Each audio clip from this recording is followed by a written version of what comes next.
నమస్కారం. సాముద్రికంలో మనం అరచేతి యొక్క లక్షణాలని అరచేయిల్ని పరిశీలించేటువంటి విభాగంలో క్షేత్రంలో మీకు ముందు ఆ క్షేత్రం యొక్క స్వభావము, వాటిలో ఉండే విభాగాలు, ఆ తదుపరి ఈ రంగు, పరిమాణము వీటన్నిటినీ వివరిస్తూ మనం గత 3 విభాగాల్లో తెలుసుకున్నాము. ఇప్పుడు 4వ భాగంలో అరచేతిలో రకములు, వివిధ రకములైనటువంటి అరచేతులు.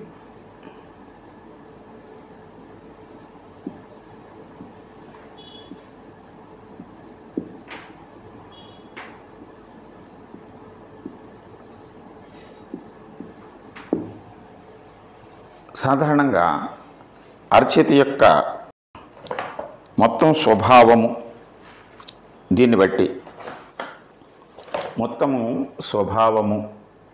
దాని యొక్క షేపు, వీటిని బట్టి భారతీయ సాంప్రదాయంలోను వెస్టర్న్ కల్చర్లోను వీటిని 7 రకాలుగా విభజించారు. ఈ సౌష్ఠవము, ఆ 7 రకాలు మీకు పరిచయం చేస్తాను. తర్వాత ఒక్కొక్క విభాగం గురించి మనం చర్చించుకుందాం. మొదటిది ప్రాథమిక హస్తం, రెండవది ప్రాథమిక హస్తాన్ని ఎలిమెంటరీ హ్యాండ్ అని కూడా అంటాము, తమోహస్తం అని కూడా అంటాము. రెండవది చతురస్రాకారపు హస్తము, స్క్వేర్ పామ్, దీన్నే కొంతమంది ఉపయుక్త హస్తం అంటాం, యూజ్ఫుల్ హ్యాండ్. మూడవది ఈ కొనలు విస్తరించినటువంటి హస్తం, చివర వేలు కొనలు విస్తరించినటువంటి హస్తం. నాలుగవది వేదాంత విజ్ఞాన హస్తం, అంటే ఫిలసాఫికల్ పామ్. ఐదవది కళాహస్తం, కోనికల్ పామ్. ఆరవది కొనదేర్ని హస్తం, యోగ హస్తం, పాయింటెడ్. ఏడవది మిశ్రమ హస్తం, అంటే ఈ నేను ముందు చెప్పినటువంటి 6 హస్తాల యొక్క లక్షణాలు ఒక చేతిలో కనిపిస్తే మనకి దాన్ని మిశ్రమ హస్తం అంటాం. ఇప్పుడు మనం ఒక్కొక్క విభాగం గురించి చర్చిద్దాం. మొదటిది ప్రాథమిక హస్తం.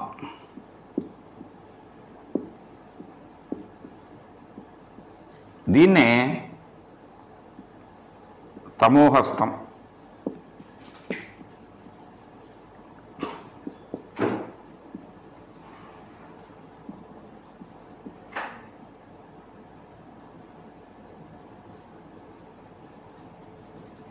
Elementary palm. ఈ హస్తాన్ని మనం పరిశీలించినప్పుడు ఇది జనరల్, సహజంగా హస్తం యొక్క క్షేత్రం యొక్క లక్షణాలను తెలిపేటువంటిది, ఈ గ్రహస్థానాల్ని గుర్తించినటువంటిది మీకు. ఇప్పుడు నేను చెప్పినటువంటి ప్రాథమిక హస్తం ఇలా ఉంటుంది. ఇది ప్రాథమిక హస్తం. చూడటానికి ఒక ఎలిమెంటరీ, అంటే మనిషి పరిణామం చెందుతున్న దశలో మొట్టమొదటగా ఏర్పడినటువంటిది ఈ హస్తం. చూడటానికి అంత ఆకర్షణీయంగా ఉండదు, మొరటుగా ఉంటుంది, దృఢంగా ఉంటుంది. ఈ పొంతన లేకుండా వేళ్ళు యొక్క ఈ అరచేతి యొక్క పొడవు ఎక్కువగా ఇది ఎక్కువ ఉంటుంది. వేళ్ళు కొనలు ఇవి ఇంబ్యాలెన్స్గా ఉంటాయి. ఈ కోణం కూడా సరిగా ఉండదు. ఇది ప్రాథమిక హస్తం, పురుషుని యొక్క అరచేయి.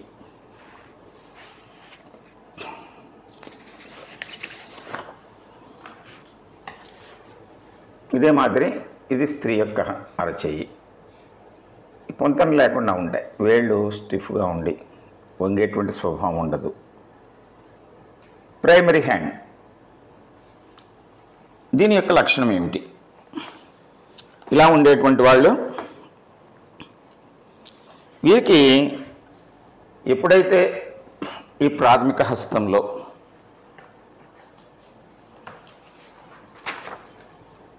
ఈ రేఖలు కూడా దీంట్లో 2-3 రేఖలు, అంటే జీవిత రేఖ, శిరోరేఖ, హృదయ రేఖ అస్పష్టంగా, లేదా జీవిత రేఖ ఈ 2 కలిసిపోయినట్లు అలా కనిపిస్తూ ఉంటుంది మనకి.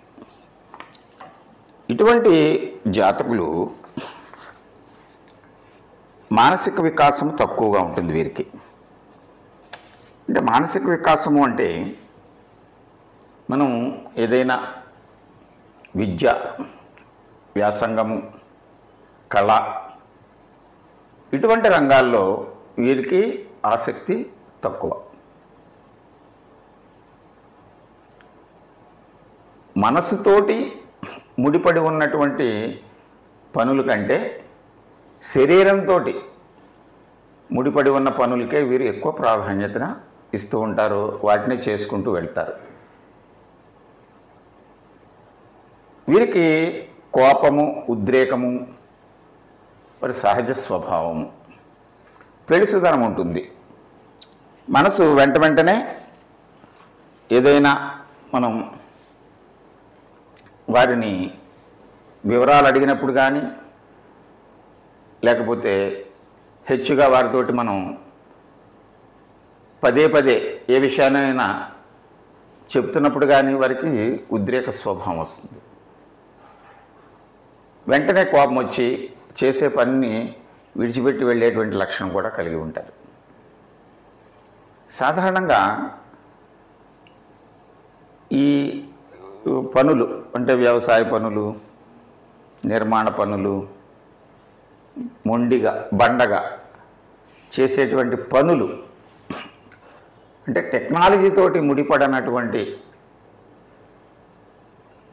అసంఘటిత రంగంలో ఉండేటువంటి వివిధ వృత్తులలో బేసికల్గా ఉండేటువంటివి, వృత్తుల్లో నైపుణ్యం అంతగా అవసరం లేనటువంటి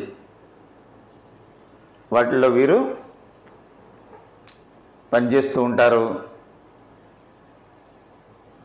అయితే ఈ రేఖలు కొంత స్పష్టత ఉంటే వాళ్ళు చేసే పనిని నిబద్ధతతోటి చేస్తూ ఉంటారు. ఒకరికి సేవకులుగానే వీళ్ళ జీవితంలో ఎక్కువ భాగం వినియోగించుకుంటూ ఉంటారు. అయితే కోరికలు హెచ్చుగా ఉంటాయి. ఈ దృఢమైనటువంటి బలమైనటువంటి మత్తునిచ్చేటువంటి ఆహార పదార్థాల వైపు వీరికి ఎక్కువ మమకారం ఉంటుంది. స్త్రీలైతే పురుషుల వైపు, పురుషులైతే స్త్రీల వైపు వ్యామోహం కలిగి ఉంటుంది. వివిధ అలవాట్లకి లోనవుతూ ఉంటారు. ఇటువంటి వ్యక్తులు రంగు, అరచేతిలో రంగు, కొద్దిగా ఈ వేళ యొక్క పొడవు పెరిగినటువంటి రంగు, మంచి రంగు ఉన్నటువంటి వ్యక్తులు ఇదే సేవకా రంగంలో ఈ అసంఘటిత రంగంలో పనిచేసినా సరే కొంచెం నిబద్ధతకి, మంచితనానికి, వాళ్ళు ఖచ్చితమైనటువంటి అభిప్రాయాలకి మనం వారిని గుర్తించవచ్చు. ఏది ఏమైనా ప్రాథమిక హస్తం కలిగినటువంటి వ్యక్తులు ఈ నౌకర్లుగా, వ్యవసాయ కూలీలుగా, కార్మికులుగా, కర్షకులుగా అనేక ఈ sanitary and road earth works, ఈ బ్రిడ్జెస్ కన్స్ట్రక్షన్, ఇండస్ట్రీస్లో ఉండేటువంటి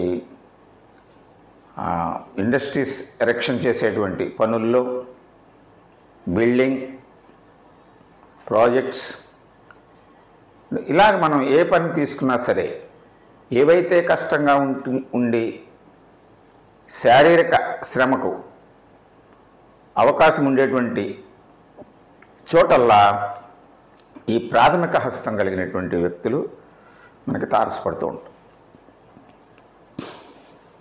తరువాత అయితే వీరిని మనం ఈ ప్రాథమిక హస్తం కలిగిన ఎలిమెంటరీ ఫామ్ కలిగినటువంటి వ్యక్తుల్ని కొంతవరకు మనం వారి యొక్క లక్షణాలని, రేఖల యొక్క లక్షణాలని, ఇంకా మరి ఏదైనా గుర్తులు, శుభగుర్తులు ఉంటే వారిని డైవర్ట్ చేసి అప్గ్రేడ్ చేసే విధంగా కొంత ప్రయత్నం చేయవచ్చు. వారంతటా వారు తెలుసుకోవటానికి కొంచెం కష్టసాధ్యమవుతూ ఉంటుంది. ఇది ఎందుకంటే మనోవికాసం తక్కువగా ఉంటుంది. కొన్ని అలవాట్లకి, మూఢనమ్మకాలకి వాళ్ళు ఫిక్స్ అయిపోయి ఉంటారు. ఇది ప్రాథమిక హస్తం యొక్క లక్షణం. ఇప్పుడు తదుపరి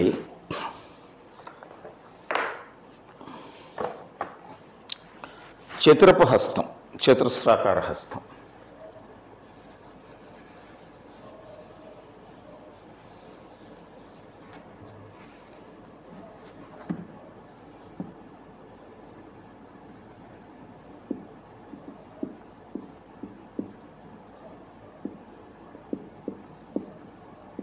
దీన్నే ఉపయుక్త హస్తం అని కూడా అంటారు.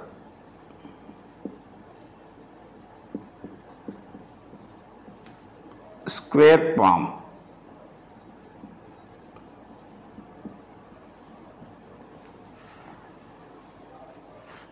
ఇది ఈ స్క్వేర్ పామ్ దీన్ని ఉపయుక్తమైనటువంటి హస్తం అనటానికి,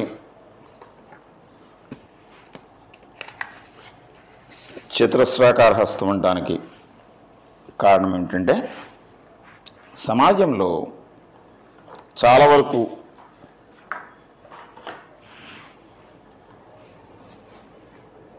ఈ స్క్వేర్ టైప్ ఆఫ్ హ్యాండ్, అంటే హస్తం చూస్తే ఈ భాగం చూసామనుకోండి, ఈ భాగాన్ని ఇలా చూసుకుంటే ఒక చిత్రం ఉన్నట్లు, ఈ భాగాన్ని కొంతవరకు ఇలా చూస్తే ఇంకొక చిత్రం, అంటే కొనలు ఇక్కడ వరకు మొత్తం మీద దీర్ఘచతురస్రాకార హస్తం కింద కనిపిస్తుంది. రేఖలు స్పష్టంగా ఉంటాయి. 3 ప్రధాన రేఖలు, 4 అదృష్ట రేఖ, మిగతా రేఖలు కూడా ఉంటాయి. రంగు బాగుంటుంది. ఇది majority of the population, nearly 60%. ఇది చతురస్రాకార హస్తం పురుషుడిది, ఇది చతురస్రాకార హస్తం దీర్ఘచతురస్రంలో కనపడుతుంది మనకి స్త్రీ. ఇక్కడ ఈ 60% ఉంటుందని మనం పాపులేషన్లో ఎందుకు చెప్పగలిగానంటే, వీరు ఉపయుక్తమైనటువంటి హస్తం, అంటే అన్ని సమాజంలో ఉండేటువంటి అనేక అంశాలలో ప్రధానంగా వీరి తెలివితేటల్ని, సామర్థ్యాన్ని 10 మందికి ఉపయోగించేటువంటి వృత్తి వ్యాపారాల్లోనూ వీరు తరచుగా మనకి కనిపిస్తూ ఉంటారు. టీచర్లుగా, న్యాయవాదులుగా, డాక్టర్లుగా, ఇంజనీర్లుగా, ఈ న్యాయ కోవిదులుగా, ఇలాగా అడ్మినిస్ట్రేటర్స్గా, ఇండస్ట్రీస్ ఎస్టాబ్లిష్ చేసేటువంటి లీడర్స్గా, పొలిటికల్ లీడర్స్గా, రకరకాలైనటువంటి సమాజంలో ప్రతి ఒక్కరితోటి మమేకమవుతూ జీవనానికి ఉపయోగకరమైనటువంటి అనేక వృత్తులను వ్యాపారాలను వీరు అవలంబిస్తూ సమాజంలో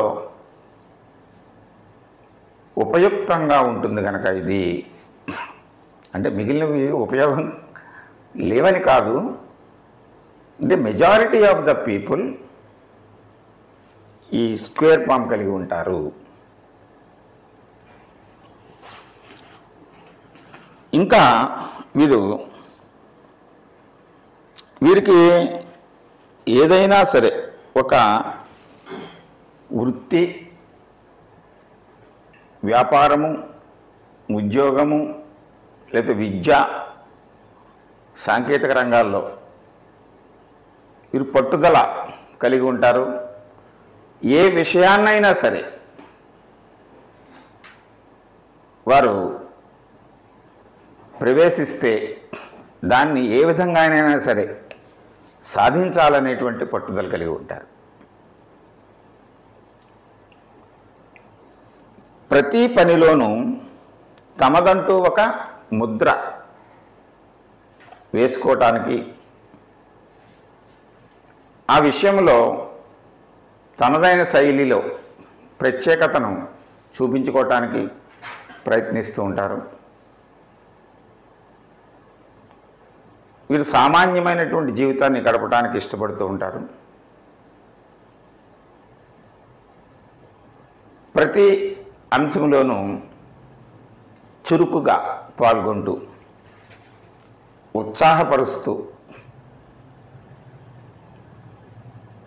వివిధ రంగాల వ్యక్తులని సంఘటితపరుస్తూ జీవితాన్ని ముందుకు కొనసాగిస్తూ ఉండేటువంటి లక్షణం కలిగి ఉంటారు వీరు. తదుపరిది హస్తం, కొనలు విస్తరించినటువంటి హస్తం.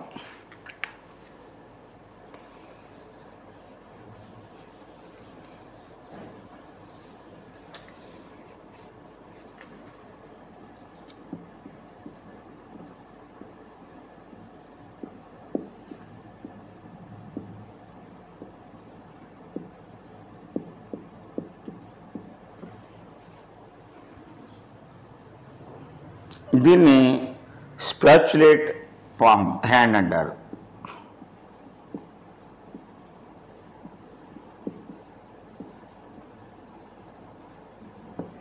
అంటే వేళ్ళు కొనలు విస్తరించి కొంచెం పొడవుగా ఉన్నట్టు ఉంటాయి.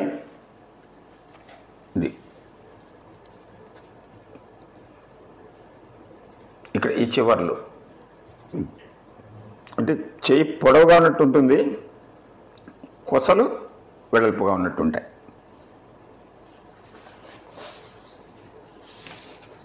ఇది స్త్రీ హస్తం, ఇది పురుషుడిది.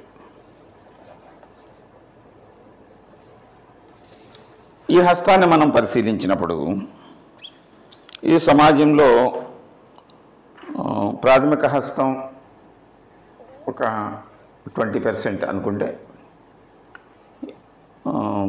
దీని ముందు చెప్పినటువంటి చతురపు హస్తం 50 to 60% అనుకుంటే, ఈ కొనలు విస్తరించిన హస్తం ఒక 10% ఉంటాయి. అంటే వీరి యొక్క లక్షణం ఏమిటంటే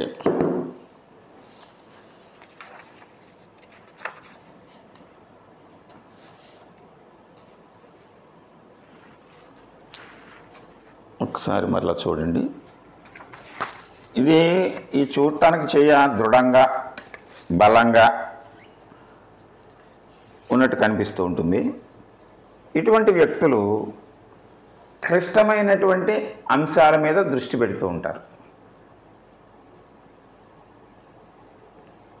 ఆ అంశాల మీద దృష్టి పెట్టి దాన్ని ఏ విధంగానైనా సరే సాధించాలనేటువంటి లక్షణం కలిగి ఉంటారు. అంటే పెద్ద పెద్ద ప్రాజెక్టులు, పెద్ద అంశాలని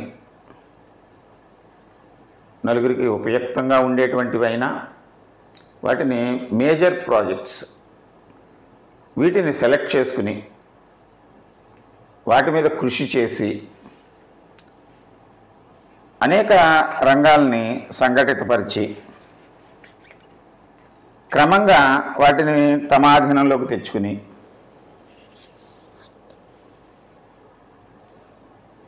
ఆ పట్టుదలతోటి ఆ కార్యక్రమాలని పూర్తి చేసేటువంటి లక్షణం కలిగి ఉంటారు. ఇది 10% వరకు ఉండొచ్చు సమాజంలో. మిగిలినటువంటివి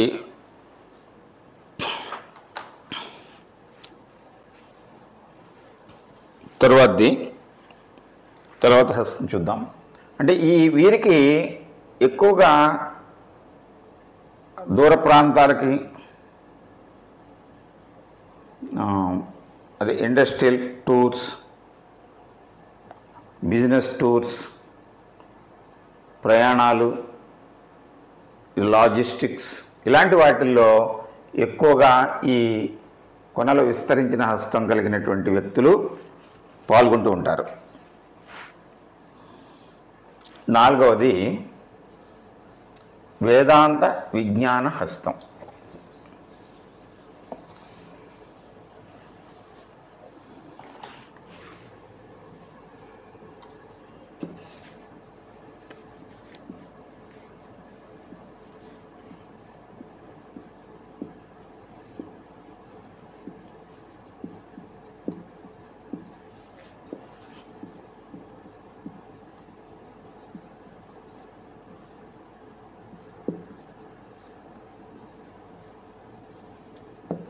ఫిలసాఫికల్ హ్యాండ్, వేదాంత విజ్ఞానం. ఇక్కడ మనం ఈ హస్తాన్ని పరిశీలించినప్పుడు మనం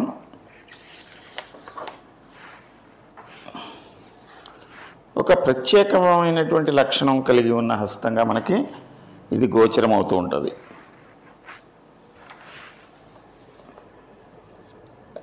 ఇది వేదాంత విజ్ఞాన హస్తం. ఈ పురుషుడు, స్త్రీ. ఈ హస్తం యొక్క ప్రత్యేకత ఏమిటంటే వీరు సామాన్యంగా ఏదో ఒక వృత్తిలోనూ, ఉద్యోగములోనూ, వ్యాపారంలోనూ నిమగ్నమై ఉన్న సాహిత్యము, వేదాంతము, ఈ సనాతన ధర్మము, సాంప్రదాయాలు, భాష, దేశము, ప్రాంతము, మాతృదేశము ఇటువంటి అంశాలపైన ఎక్కువ దృష్టి పెట్టి వాటిని ప్రోత్సహిస్తూ సమాజంలో ఉన్నతమైనటువంటి స్థితికి ఎదుగుతూ తమతోటి పాటు తమ సహచరులను కూడా ఈ వేదాంత విజ్ఞానం వైపు మళ్లిస్తూ సంఘ సేవా కార్యక్రమాల్లో పాల్గొంటూ ఉన్నతమైన భావాలని వ్యక్తీకరిస్తూ వారి సహచరులతోటి, కుటుంబ సభ్యులతోటి, అదేవిధంగా మిగిలిన సపోజ్ వారు ఒక పరిశ్రమ స్థాపించారనుకుందాం. ఆ పరిశ్రమలో ఉండేటువంటి పనిచేసేటువంటి వ్యక్తులందరి చేత కూడా వీరి యొక్క భావనలను వేదాంత విజ్ఞానం వైపు మళ్లించేలాగా కృషి చేస్తూ సమాజంలో గౌరవప్రదమైనటువంటి జీవితాన్ని గడుపుతూ ఉంటారు. ఇది వేదాంత విజ్ఞాన హస్తం, పురుషుడు, స్త్రీ. నేను చూపెట్టేటువంటి ఈ ఎగ్జాంపుల్స్ అన్నీ కూడా నేను వీరితోటి అనేక సంవత్సరాలు పరిచయం ఉండి వారి యొక్క హస్తాలని పరిశీలించి వాటిని మనం మోడల్గా తీసుకుని ఈ నా గ్రంథంలో పొందుపరిచాను. తదుపరి నేను ఇప్పుడు ఈ డిజిటల్ మీడియాలో మనం ఈ ఛానల్లో మీ అందరికీ పరిచయం చేయాలని వీటిని మీరు తెలుసుకుని మన దైనందిన జీవితంలో వాటిని మీరు అప్లై చేసి ఆ లక్షణాలు ఉన్నటువంటి వాటిని ఉపయోగకరమైనటువంటి లక్షణాలను ఇంకా పెంచుకుంటూ, కొన్ని వ్యతిరేక భావాలు ఉన్నప్పుడు వాటిని ఏ విధంగా మనం తగ్గించుకోవాలి, దానికి పరిష్కారాలు మనం ఈ శాస్త్రం అంతా సింపుల్గా కన్సైజ్ చేసి ఈ ఛానల్ ద్వారా మీకు తెలియజేస్తూ, చివరిలో వాటికి పరిష్కారాలను కూడా నేను సూచించడం జరుగుతుంది. జత వీటిని మీరు ఖచ్చితంగా ఫాలో అయితే మీ గురించి మీరు తెలుసుకోవడానికి అవకాశం ఏర్పడుతుంది. ఇప్పుడు వివిధ రకాలైన అరచేతుల్లో తదుపరి మనం ఇంకా కొన్ని హస్తాలు ఉన్నాయి, వాటిని తెలుసుకుందాం. 5వ ఎపిసోడ్లో మనం తెలుసుకుందాం. నమస్కారం.